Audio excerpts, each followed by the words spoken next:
अभी भी कर रहा हूँ, लेकिन मतलब महाराज लेकिन नहीं लगना, जैसे प्राण पल से लगा जाता है। ऐसे थोड़ी मन को परास्त करना कोई खेल है। जब तक वो मुझे तो टेंशन होता रहता है जो, कौन सा टेंशन, खाली जगह टेंशन, भरी जगह तो टेंशन कहाँ। जैसे महाराज जैसे मैं मतलब 2 साल से कोटा में तैयारी कर रहा हूँ, कि मतलब 2 साल से नहीं हुआ, फिर तीसरा साल इस बार भी नहीं होगा तो क्या होगा। कुछ नहीं, वही एक क्षेत्र है। इसका मतलब इसके बाद शरीर छोड़ दे।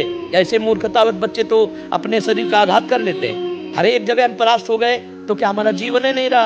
हम पढ़ाई नहीं पढ़ पाए, हम ग्रेजुएट नहीं हुए तो हमारा जीवन नहीं हुआ। नहीं महाराज, मेरा मतलब है कि नाम तक छूट जाता है, टेंशन होता है कल एग्जाम है, क्या होगा, ये होगा।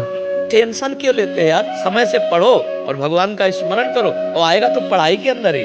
बच्चा अगर ब्रह्मचर्य ठीक है और आप नाम जप कर रहे हो तो एक बार सुना दिया जाए हमको, हमारे दिमाग में टेप हो जाएगा स्मृति।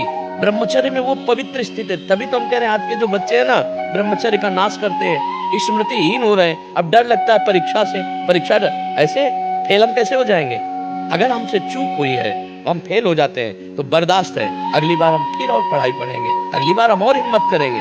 हम भगवान के अंश से हारने वाले नहीं हैं। ये बिल्कुल किसी भी बच्चा के मन में रहना चाहिए। फेल हो गए तो क्या होगा, क्या हो गया, यही जिंदगी है, इतनी जिंदगी है। आप विचार करो, भगवान ज्ञान समुद्र, जब उनसे हम जुड़े हैं तो हर ज्ञान, हर व्यवस्था, कि अगर विद्यार्थी परास्त हो जाता है पढ़ने में तो जीवन नष्ट करने की नहीं सोचना। एक जीवन ऐसा जो जगत में प्रकाशित हो जाएगा। भगवान के आश्रित हो, कोई व्यापार कर लो, हम एक नौकरी कर लेंगे, अपने जीवन को थोड़ी नष्ट करेंगे। हम छोटे से छोटा कार्य कर सकते हैं और भगवान हमारे साथ है तो बड़ाई उनके हाथ में, वो बड़ा करा दे। जिसको बड़ा बना देते ना भगवान है। मच्छर को ब्रह्मा बना दे, ब्रह्मा को मच्छर बना दे, मूर्ख को विद्वान कर दे, विद्वान को मूर्ख कर दे, एक क्षण की बात है। तो ये भरोसा तो बना रहना चाहिए ना। हर जगह फेल है लेकिन एक जगह पास है। हे भगवान मैं आपका हूँ, वो उठाएंगे, वो आपको प्रकाशित करेंगे। बिल्कुल परास्त होने की बात नहीं है। और दिमाग में प्रसन्नता रखो, जो होगा मंगलमय होगा। भगवान मंगल भवन है, मैं उनकी शरण में हूँ। अब हमारा अमंगल नहीं हो सकता, समझ रहे ना। टेंशन किस बात की, टेंशन के टेंशन बन जाओ तो भगवान के दास हो जाओ। जैसे किसी को भी रोज बोलता रहता हूँ, मतलब इस बार हो, क्या मतलब इस बार मतलब पास हो जाओ 2 साल से। नहीं, ये भी हम नहीं कहते, ये भी हम नहीं कहते। फिर टेंशन की टेंशन नहीं बनोगे, फिर टेंशन बन जाएगी तुम्हें। कहना नहीं, पढ़ाई पढ़ रहा हूँ, नाम जप कर रहा हूँ, तुम्हारी गरज हो तो पास कर देना, तुम्हारी गरज हो तो पास कर देना। जहाँ रखोगे जैसे रहोगे वैसे रहूंगा, आपको पुकारता रहूंगा, आपका स्मरण करता रहूंगा, माया पर विजय प्राप्त हो जाएगी। अपने करने से कितना मुड़ पाएंगे, और वो जब गोद में लेके उड़ेंगे तो बहुत ऊंचाई पे चढ़ जाएंगे। इस पर ध्यान रखना। अपने भगवान के भरोसे उन्नति ही उन्नति है। बड़ा प्रसंग, बड़ा उदाहरण युक्त है। एक राजा केरल के थे, उनका नाम धर्मात्मा था, धर्म के पूर्ण रक्षक। अन्य 4-5 राजाओं ने मिलकर चढ़ाई कर दी और उनको पता नहीं था। धार्मिक राजा थे, उनको पता नहीं था। और उनके संतान हुई थी, उस संतान का नाम रखा गया था चंद्रास। पूरे राज्य में आनंद छाया हुआ था, आक्रमण चारों तरफ से हो गया और भगवान का भजन करने वाले थे। अब पराजित तो होना ही पड़ेगा क्योंकि चारों तरफ से बैरी राजा है और पहले से सूचना होती तो तैयारी होती। अचानक आक्रमण, मारे गए, वो राजा मारे गए। अब रानी ने देखा कि पूरे महल पर आक्रमणकारी आ गए तो दासी से पैर पकड़ा, कहा तू ही बचा सकती मेरे बेटे को, भगवान तुझे सामर्थ्य दे। और महल में काट मार मचाए हुए थे, कोई भी वंश का नहीं बचना चाहिए। दासी ने बहुत प्रवीणता की और टोकरी में, जिसमें दोना पत्तन डाले जाते हैं, ऐसे डालकर नीचे बालक चंद्रास निकले। सैनिकों का क्या है, ऊपर से ऐसे दिखाया दोना पत्तन ना निकलने दो, ये तो दासी है। राज परिवार का कोई नहीं बचना चाहिए। सब रानी, सब पूरा परिवार मार डाला। वो भाग करके दूसरे राज्य में पहुंची। बहुत प्रवीण थी, दासियां बहुत प्रवीण होती हैं। तो धृष्ट बुद्धि नाम के जो उस राज्य के मंत्री थे उनकी शरण में गए, उसको राजकुमार बचाना था। उसने स्पष्ट कहा मैं केरल के राजा की दासी हूँ और ये मेरा पुत्र है, मैं हर कार्य में प्रवीण हूँ, आप चाहे जिस दास्ता में रख ले। उस मेरे राज्य में सब विध्वंस हो गया, ये नहीं बताया कि राजकुमार मेरा पुत्र है और मैं इसकी रक्षा करना चाहती हूँ आपकी शरण में रहकर। उन्होंने कुछ परीक्षाएं ली तो दासी कला में तो प्रवीण थी, उसे दासी बना के रख लिया और वो बालक राजमंत्री के घर में। भगवान जिसकी रक्षा करते हैं, ध्यान से सुनते रहो, भगवान किस हालत में पहुंचा दिया कि बिल्कुल मिटिया मिट। अब देखो उनकी उन्नति। अब एक दिन दृष्ट बुद्धि की पुत्री थी, उसका नाम था विषया। वो उसका जन्मदिन उत्सव मना रहे थे। बड़े बड़े विद्वान सब आए हुए थे, तो पुत्री का हाथ दिखाया, विद्वानों ने ऐसे रेखा देखी और लड़के को देखा खेलते हुए, चंद्रास जी को। उनका इसका पति तो ये होगा। एकदम अपमान लगा ना, राज्य मंत्री और उस दासी पुत्र। तो उस समय तो कुछ नहीं बोला, जो सब सभा गई सो जल्लाद बुलाए और कहा इसको काट के फेंक दो जंगल में जाके। अब दासी क्या चाला वहां, दासी को पता भी नहीं चल पाया, चंद्रास जी को गायब कर दिया।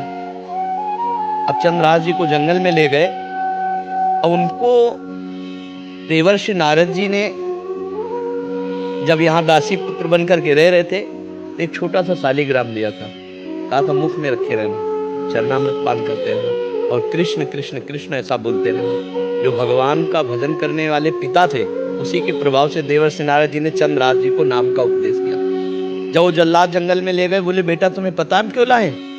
उनका हमें तो पता नहीं। तो उनका तुम्हें मारने लाए, मंत्री का आदेश है। उनका हमने कोई गलती की है क्या? उनका नहीं, उनका आदेश है और हम जल्लाद हैं, हमारी दया है नहीं। पर तुम्हें देखकर ऐसा लगता है कि क्यों मारूं, पर तुम्हें छोड़ दूंगा तो हमारी नौकरी चली जाएगी, हमें फांसी में चढ़ा देंगे। मैं मारूंगा नहीं तुम्हें। तुम्हारे उन्होंने देखा तो 6 अंगुली थी, 1 अंगुली काट ली और कहा राजा को दिखाऊंगा जाके कि तुम्हारा वध कर दिया, पर तुम यहाँ से भाग जाओ। तो काटने से खून निकला, वो वहीं मूर्छित होके गिर गए। कृष्ण कृष्ण कृष्ण कृष्ण कृष्ण। और वो जल्लाद वापस अंगुली दिखाए कि मैं उनको मार डाला। हुमा नाम का एक पंक्षी होता है पहाड़ में, वो परम पवित्र, अगर अपने पंख कर ले तो राजलक्ष्मी उसके चरणों में आ जाए। वो आकर के बैठ गया चंद्रास जी के ऊपर। हुमा नाम का पंक्षी ये पहाड़ों में होता है, तो भगवत प्रदत्त किसी भाग्यशाली के ऊपर उसका। अब वो अपनी छाया में उनका वो मूर्छित बेहोश, कोई जंगली पशु ने अटैक नहीं किया चंद्रास जी पर। इतने में चंदनवती नाम के राज्य का छोटा राजा, दृष्ट बुद्धि जो बादशाह के मंत्री थे, उनके यहाँ वो कर देने जा रहा था। उसने बहुत आराधना की थी लेकिन पुत्र नहीं हुआ था। तो रास्ते में दृष्टि गई कि हुमा नाम का पंक्षी किसको घेरे हुए।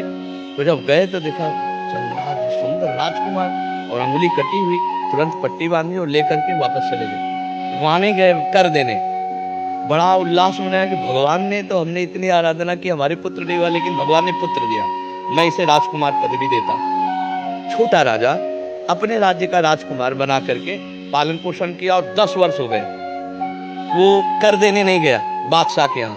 तो बादशाह ने दृष्ट बुद्धि से कहा चंदनवती नगर का राजा कर देने नहीं आया, जाओ यदि वहां सम्मान पूर्वक कर दे तो ठीक है, नहीं उनका विनाश कर दो। मंत्री पूरे परिकर सहित आक्रमण किया। चंदनवती राजा का ऐसा वैभव था कि जब से चंद्रास जी उनके यहाँ राजकुमार बने, उनको डर ही नहीं था, क्योंकि चंद्रास जी भगवान का भजन करने वाले।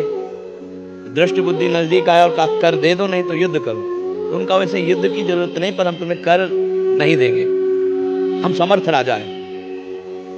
चंद्रास जी ने इशारा किया कि विरोध नहीं। चंद्रास जी ने कहा कि हम स्वयं कर देने के लिए तैयार हैं, आप शांत रहिए। उसकी दृष्टि में दृष्टि मिली, उसमें ये वही बालक है, क्योंकि नेत्र इसके वही है जो उनके घर में रहा था दासी पुत्र बन करके। तो चंदनवती के नरेश से कहा कि तुमने इस बालक को कहाँ पाया? तो उन्होंने पूरी बात सुनाई। अरे फिर तो जो प्रारब्ध है वो होके रहेगा, ये मेरी बेटी का दूल्हा, अरे इसको मैं दूल्हा नहीं बनने दूंगा। उसने कहा मैं कर माफ करता हूँ, केवल तुम एक बार बादशाह के सामने जाओ, पहले तुम नगर में जाओगे हमारे घर, वहाँ तुम्हारा स्वागत होगा और इसके बाद तुम बादशाह के पास जाओ। तो स्वीकार है। राजा को मना लिया चंदनवती नरेश को, महाराज आप चिंता मत कीजिए। और पहले था कि अगर पत्र लिख दिया जाए तो जिसके लिए लिखा जाता था, धर्म कहता था बीच में खोल के नहीं पढ़ना, उन्हीं के वध के लिए उन्हीं को पत्र लिखा। और उनके जो बेटे थे उनको लिखा कि बेटा ये पुरुष जिसको मैं भेज रहा हूँ, जाते ही विष दे दिया जाए, जाते ही भोजन में विष, हलाल तुरंत मर जाना चाहिए।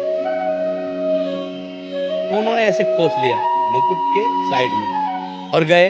भगवान की इच्छा, उस दिन उपवन में उन्होंने अपना घोड़ा रोका, थोड़ी देर बाद चले जाएंगे उपवन में। वो उपवन था वो राजकुमारियों का, और उसमें आई थी उनकी बेटी जिसका नाम था विषया। खेल खेल में देखा कि कोई राजकुमार ऐसे विश्राम कर रहा है मेरे राज्य में। नजदीक गई, चिट्ठी देखी, चिट्ठी निकाली, खोली, लिखा था कि जाते ही विष दे देना, जाते ही विष दे देना। तो पिताजी की बुद्धि खराब हो गई, इतना सुंदर राजकुमार इसको विष दे देंगी। उसका नाम विषया था, तो विष के आगे केवल या बनानी थी, तो काजर की रेख से जो दूब का ऐसे लेके वैसे काजर करके या बना दिया विषया। जाते कुछ बिना बेचारे जाते ही विषया दे दे, और खोज दिया, चली गई। देखो भगवान का विधान। अब वो जब जगे तो वहां गए, तो जो दृष्ट बुद्धि का पुत्र था, बड़ा धर्मात्मा था, उसने आदर सत्कार, उनका पिताजी ने आपको पत्र दिया। जो पत्र देखा तो उन्होंने कहा पंडितों को बुलाओ, तुरंत ब्याह करो। पिताजी कहा जाते ही विषया दे देना। अब बेटी से ब्याह हो गया, 2-4 दिन हुए, कोई सूचना नहीं पहुंची। तो दृष्ट बुद्धि ने कहा मामला क्या है। वो जब लौट के आए तो बड़ा पूरा नगर सजा था, उत्सव हुआ। उनका क्या उत्सव? बोले आपकी बेटी का ब्याह हो गया। किससे? बोले आपने राजकुमार भेजा था। अब उनको समझ में आया कि प्रारब्ध इतना बलवान होता है। जब घर के अंदर गए तो देखा बेटी, और तो उसने कहा तुम्हें जिंदा तो नहीं रहने दूंगा। मन में सोचा चाहे बेटी भी दवा रहे। 4 जल्लादों को बुलाया और कहा देवी के मंदिर में जाओ। और उसे कहा बेटा अब तो दामाद हो गए हो तुम, पहला पूजन हमारे यहाँ देवी का होता है, अकेले जाया जाता है। उनको भय तो था नहीं, भगवान के तो भक्त थे। बोले आप पूजन करके आओ, बहुत प्रसन्नता हुई कि आप जैसा दामाद। और अंदर से जल रहा था, और उधर 4 जल्लाद लगा दिए देवी के मंदिर में। अभी अकेले देवी के मंदिर में, और इधर जो बादशाह था, बादशाह से पंडित लोग विचार के कह रहे कि इस समय यदि आप राजगद्दी पर बैठेंगे तो अकाल पड़ जाएगा, आपका विनाश हो जाएगा। इस समय कोई दूसरा तत्कालीन राजा होना चाहिए, कुछ क्षण के लिए ही चाहे। तो उनका कौन हो सकता है? तो वहां दृष्ट बुद्धि के जो बेटे थे वो वहां किसी कार्य से, उन्होंने कहा हमारे जीजा ऐसे हैं, बड़े तेजस्वी प्रतापवान, आप देखेंगे। तो उनका इसी समय लाओ। तो वो दौड़े, पूछा कि कहाँ है? बोले देवी पूजन करने के, बाहर से ही पता चला। वो दौड़ के गए, बोले देवी पूजा हम कर लेंगे, तुम जाओ, बादशाह बुला रहा है। अब ये जो मंदिर पहुंचे सो काट के फेंक दिए गए, और वो बादशाह के पास गए। बादशाह ने तत्काल ताज रख दिया। दृष्ट बुद्धि को बुलाया कि नए राजा के स्वागत के लिए आप आइए। अब वो तो बादशाह है, सामने जो ही पहुंचे तो दृष्ट बुद्धि कांप गए। इशारे से पूछा कि हमारे पुत्र कहाँ है? बोले देवी पूजन। अरे बोले वो तो मार डाला गया होगा। पता लगा तो मार डाला गया। तब वो जाको राखे साइया मार सके न कोई, बादशाह बना ना। अगर भगवान रक्षक, भगवान जिताने वाले, तो कोई परास्त नहीं कर सकता। हर विधान उल्टा होता चला जाता है। अगर भगवान से विमुख हो तो चाहे जितनी उन्नति हो, उसका परिणाम कुछ नहीं होगा। या हम मर जाएंगे, सब छूट जाएगा।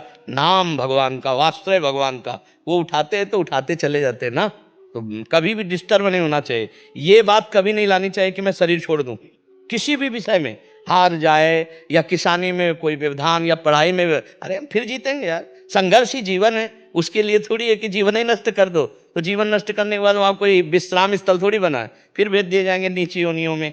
क्या क्या कष्ट होता है आप देखो ना। ये मुर्गा मुर्गी बकरा बकरा जीवात्मा तो लोग कैसे जिंदा भूंज रहे हैं, कितना दया खत्म हो चुकी है। जिंदा भूंज रहे हैं, खा रहे हैं, शरीर बढ़ा रहे हैं, मरेंगे नरक जाएंगे। तो हमें कोई मनुष्य जन्म मिला है, अब इतना भजन कर लेना है कि इससे नीचे न गिरे। अगर चांस मिले तो पुनः मनुष्य बने और धर्म पूर्वक अपने राष्ट्र की सेवा करें, समाज की सेवा करें।